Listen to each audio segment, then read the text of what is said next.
Hello everyone. Today we have an incredibly special guest, an inspiring figure from the world of sports, a record-breaking cricket legend, Mr. Adam Gilchrist. Adam, welcome. Thank you, Jay. Thank you. So we're going to talk today a little bit about how sports can develop personal and professional growth. And I'd like to start by just asking you, was it always cricket? Yes. Well, growing up, fortunately, I grew up in regional New South Wales, so out in the country, as we call it, and it was every sport. We were a very active family. I was the youngest of 4 children, so got dragged around to all their sporting endeavours, and I just loved it, whether it was in soccer, we call it in Australia, or football, Australian rules football, tennis, but cricket was the one that I really loved, and probably the one that I was better at than any other sport, so I stuck with it a bit longer. But yeah, so that it was always an active outdoor lifestyle, which fortunately our climate allows for that, and was always keen to pursue it. So if it hadn't have been for cricket, obviously you've had an amazing career. What would it have been? Yeah, I know exactly what I was going to do. No, I'll reframe that. I still don't know what I'm going to do when I grow up, but I knew what I was going to actively pursue, and this is where it's nice that I've been very fortunate to be global brand ambassador for the University of Wollongong and our other campuses that are around the world, including UOWD Dubai. To be able to be involved in education is something that's really important to me, because when I was at that young, developing age, my parents were both teachers, and 2 of my siblings are teachers. So education and the importance of it were always very much ingrained into my mind and understanding. So I was enrolled at the University of Wollongong, actually, after I finished my year 12. My brother is a graduate of UOW, and I followed, like all little brothers do, you follow your bigger brother, and I was enrolled to do phys ed, PE teaching, and so I wanted to combine education with sport even way back then. So, but I deferred before I went in for my first year, because I received a cricket scholarship to go and really give cricket a go, and off I went on that journey. And 20 years later, I found myself back at the university as an ambassador. But that's been 15 years now, and so yeah, I was going to attempt to be a teacher, a PE teacher. I think you'd have been a brilliant one, I'm sure. It would have been fun, I reckon. So obviously I'm a firm believer with regards to sport, with my background being in teaching with sport, that you get out what you put in. Yeah. And obviously you've clearly put in a lot, trained hard, had an amazing career. As we said before, broke all records. And I want to know that what you've put in is, as I said, is clearly a lot. What has it given back to you? Oh, well, I think more than what I put in. It feels like being very fortunate. I mean, I think it's fair to say I have been dedicated and prepared to make sacrifice and really commit, sort of almost unconditionally commit to a goal and the aspirations that I had. So I do feel like and not just me, people around you, your foundation of people, be it family, be it coaches, be it friends, they help lift you up to that level. So it's almost a group effort, and it can feel a little bit selfish and individual at times, but that's where the support of those around you really helps provide that solid foundation and base. But what have I got out of it? Amazing life experience, extraordinary. To go and tour places that I would never have gone to without pursuing cricket. I suspect I may never have got to India, by way of example. And that is a country that I'm absolutely in love with, and have been since 1996 when I first went there, and have been back pretty much every year, at least once, if not 2, 3, 4 times ever since. And it's, so that's just one example of the journey that cricket took me on, and then the people that you meet and the friendships and the networks that you create. But I do reflect on it more now as a life journey more than a cricket journey. Thank you. Fantastic insights. In terms of obviously the teams you played in some great teams, and I am someone who is fascinated by what makes a high-performing team. Yeah. And for the benefit of our listeners, I think maybe you can give some words of wisdom in terms of you've played in teams that have won 3 successive World Cups. I would class that as high-performing. For you, what's the ingredients of a high-performing team? Well, I think when I think about that era of Australian cricket team that I was fortunate to play in, the point needs to be made right from the start and acknowledged that we had very talented individuals. We had 6 or 7 Hall of Fame type cricketers all at the same time, all coming together. So the timing was great, but that doesn't, as we know, that doesn't guarantee success, and it takes some serious leadership and management to ensure that. And often, when there is such high level individual talent, it can be even more challenging to get that all working in cohesively in one direction. So the leadership, I think, is of paramount importance. And I was fortunate to play under a few different captains in the Australian team, and they all had their own varying styles, but maybe a little blend of each other. And but the key component, I think, was communication. Absolutely. Always, as a player playing underneath, a captain or leaders and a coach, I never was guessing what my role was, what my duty to the team was, where I fit in the big picture, and how I was going to contribute to the overall outcomes. And of course, you don't always nail it every time, but if you've got that trust and clarity of what your role is, I could never go back at them and say, well, I didn't know what you wanted, and they could never accuse me of not trying to do what they'd asked me to do. So I think that's probably the absolute one thing is a key component of leadership and of successful teams is communication, just everyone knowing exactly what's expected. And because if you give that, I think you give, I guess, every player in that team has responsibility and then accountability. And sometimes in life, we don't like accountability. It's easy not to be held accountable, but I think the better organisations have that clarity, and then it's not a case of accountability doesn't have to be a harsh word. It's just a word that helps teams function. I agree with you. I think accountability is key, and communication as well. Excellent. So I don't know if I can ask you this, maybe you don't want to answer this one, but you mentioned the leadership element of the captains you played under. Was there one particular captain that stood out as being the best for you personally? I think, so the 3 that I played under, and I don't assume everyone that listens or watches is a cricket tragic like I am, but there's 3 guys. One's name was Mark Taylor.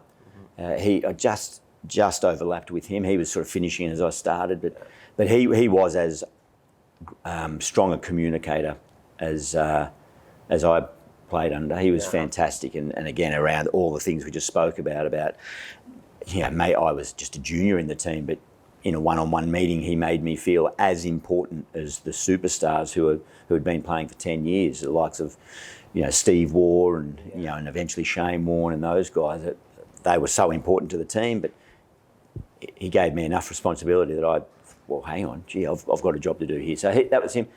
And then Steve Waugh and Ricky Ponting, who I basically split my career playing underneath, and I was vice captain to both of them, so heavily linked with them and connected in regards to trying to lead those teams in certain directions, but they were always the captain, and I respected that and loved that. And you don't want to mess with Ricky Ponting. No, you don't want to mess with a boy from Mowbray. It's a nice rugged part of Launceston that he grew up as a young boy and became a man very quickly. But he's one of my greatest mates, a great mentor to me, which is not something you often say about people younger than you. I don't think he ever really realised he was a mentor to me. But just so I mentioned Mark Taylor was a really strong verbal and oral communicator. Ricky. He really learnt a lot of that in his leadership positions, but he and Steve were more, and I don't know if it's possible to be a strong communicator just through actions, but that's what I took from it. The way they carried themselves, the way they trained, the way they prepared, the way they handled themselves around, professionally around groups and in public, and Ricky had to learn that too, and acknowledges that. But by the end of it, he really did a good job. But if there's one moment or key takeaway that I remember, it was from Steve, and a long story short, Australian cricket had been going to India for 30 years without success. We could beat every other nation home and away, but it was India where we couldn't get there and achieve Test match victory for 3 generations pretty much. Right, yeah. And Steve worked out that as a cricket team, we were very quick to lay blame for our loss onto something or someone else. We were good whingers. We didn't like the condition. We'd blame it's too hot in India, the pitch is dodgy, the umpires. Isn't that though what great sportsmen do? Or it's not anything to do with them. There's an external force that stopped them from being brilliant. That's what, absolutely. And we were out of our comfort zone over there. Yeah. And I think we were prepared to try and cruise along and cash in on our laurels of other victories and just tuck the other one. But it became the elephant in the room. That, okay, well, until you go there and that sort of final frontier and succeed, you might not be able to claim to be a great team. So Steve identified that around the whinging and the negativity. So we went there in 2001 and he was captain, and he basically said, this is a no whinge tour. And he wrote a quote that I think is probably the most useful, powerful aspect of my cricketing life that I can carry into every other part of my life. And I think anyone can. And the quote was, attitudes are contagious. Is yours worth catching? Right. So that's a question you can ask yourself every day of the week, the moment you wake up. Yeah. Because, how you think is that's how you feel, and then that's how you'll act. And clearly in team environments, if it's going to be negative, it's going to drag everyone down. So that was the philosophy of that tour.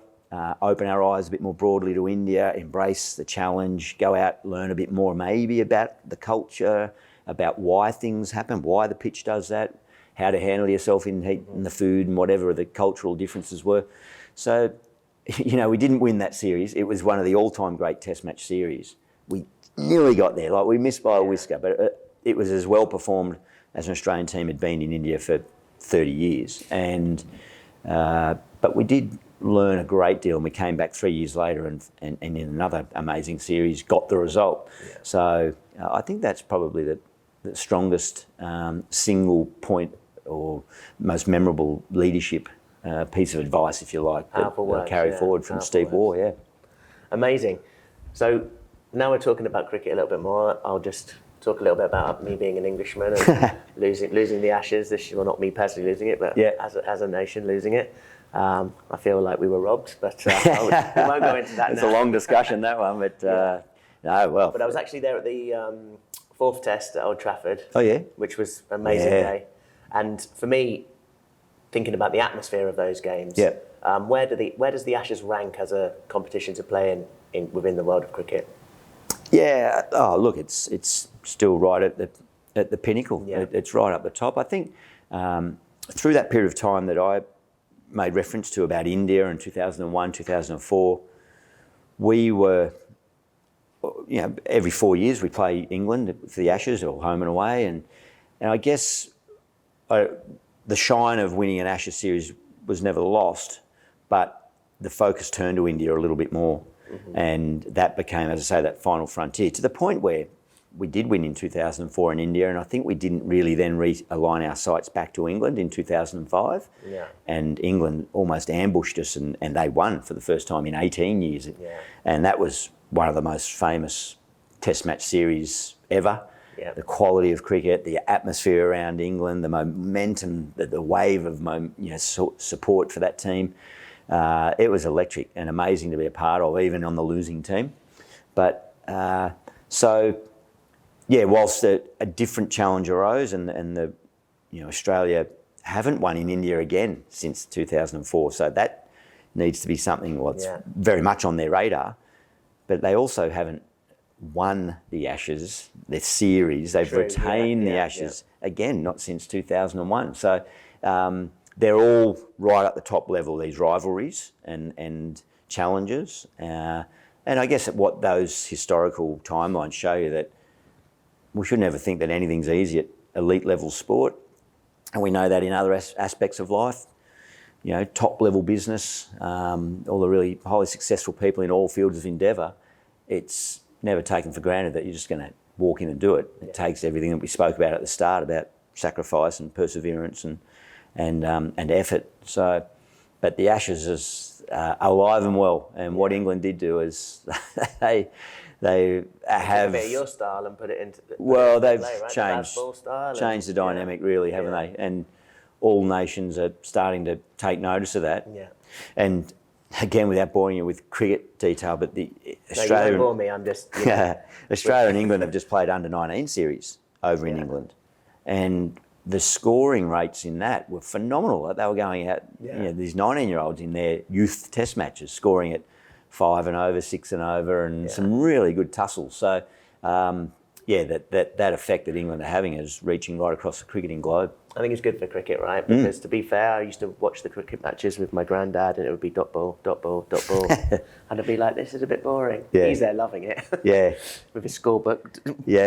Dots in. But yeah, I mean, to see it now is, I think, for the youngsters whose perhaps their attention spans are shorter these days. You know, I think it's good for them. Yeah, it's a fast-paced life and lifestyle, isn't it? Now, technology's probably the greatest reason for that. So. No, Brendan McCullum and Ben Stokes have certainly made a statement. Yeah. So let's talk about the pressure then. You mentioned that in these games, obviously the stakes are high. How does Adam Gilchrist deal with pressure?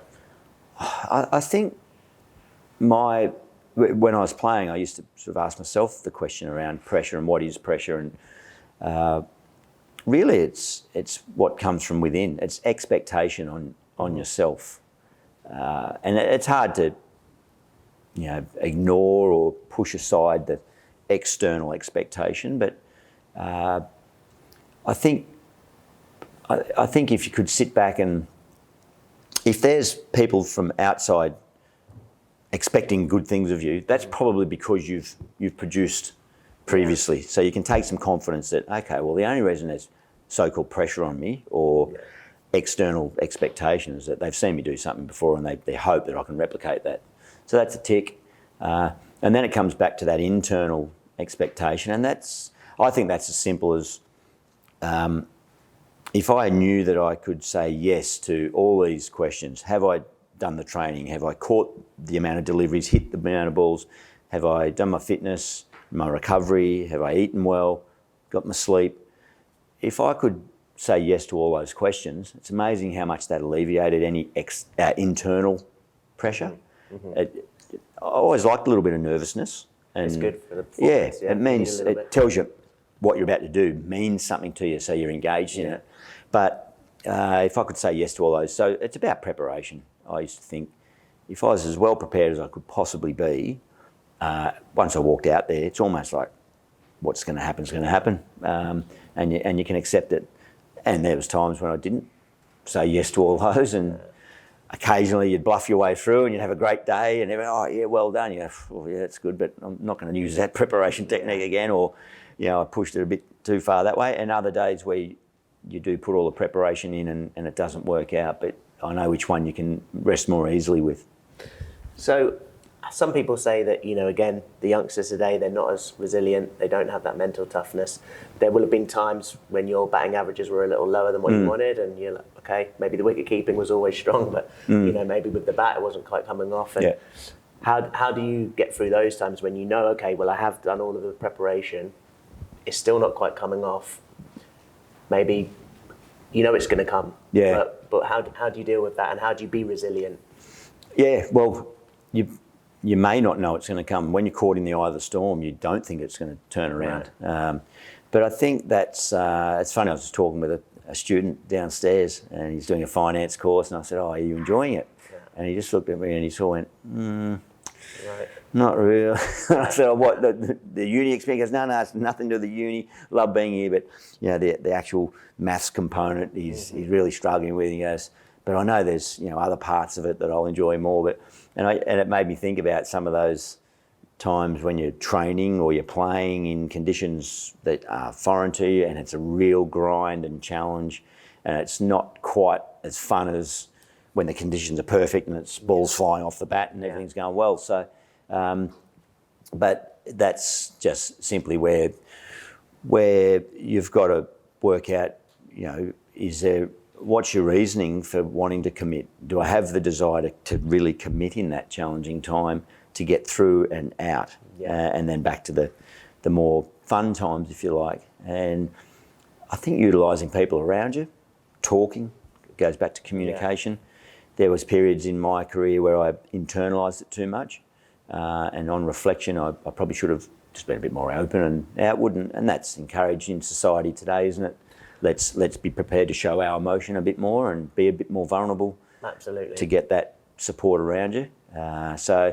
And it can be thrown out there very easily as a cliche, but I think the more experienced and aged we get, we realise that's really important. Well, I do a kind of life coaching myself, so I understand that actually, when you've got all these things that are building up, being able to just put them out there to somebody, put them back in an order that makes a bit more sense and a bit more focus and a bit more alignment towards where we're going, is a powerful step towards getting on the road you want to get on. Okay, so we're nearly there. I've got a couple of questions that I want to ask you in terms of what the students have said. So what I've done is I've put 5 questions together. Right. And what I want you to do is just the first word that comes to mind. Or what comes into your mind first, okay? So I'm calling it my quick fire 5. Okay. So, you ready? I think so. Okay, favourite team to play against? India. Best bowler you played with? Shane Warne. Yeah, it's got to be Warney, hasn't it? Best batsman you played against? Sachin Tendulkar. Player who chirped the most?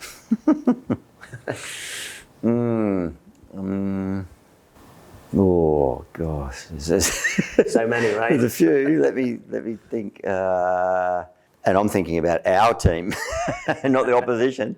Shane Warne. Okay. And finally, who's winning the World Cup? I heard you say before the semi-finalists, but we want a name. Australia. Got to go there, don't I? Right. Okay. Thanks, mate. Adam. Great to chat. Gilly, thank you very much. If I'm allowed to call you Gilly. Absolutely. Thank you very much. It's been a pleasure. Pleasure, Jay. Thank you.